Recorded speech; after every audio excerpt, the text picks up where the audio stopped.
το ψυχρό φως στάθηκε σαν κερί κι η νύχτα σε πόνεσε ένα σίδερο βαρύ. Το αίμα σου δεν τρόμαξε, το στόμα σου προσευχή κι η πόλη που σε έβλεπε κρύβοταν στη σιωπή. Κι έλεγες, Κύριε, κράτα με στο δύσκολο αυτόν καιρό, μην αφήσεις την καρδιά μου να λυγίσει στο κενό.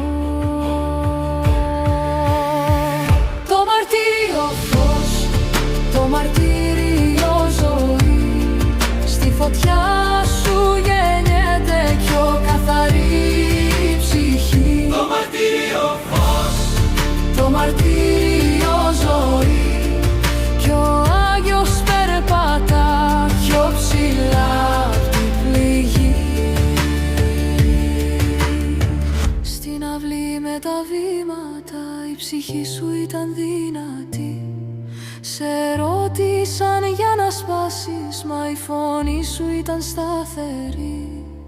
Ένα δάκρυ στο μάγουλο, ένα βλέμμα ουρανό, κι η αλήθεια σου έμεινε σαν άσπρο περιστέρι εδώ.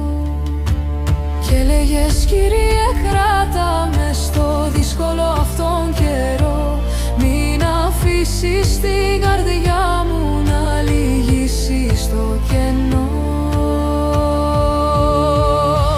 Το μαρτύριο φως, το μαρτύριο ζωή, στη φωτιά σου γεννιέται πιο καθαρή ψυχή. Το μαρτύριο φως, το μαρτύριο ζωή, κι ο Άγιος περπατά πιο ψηλά απ' την πληγή. Και όταν έσβησε η επίγεια ζωή, δεν έσβησες εσύ. Έμεινε πάνω απ' το χώμα μια ζεστή μικρή πνοή, σαν σπόρος μέσα στην πέτρα, σαν γάργαρο νερό.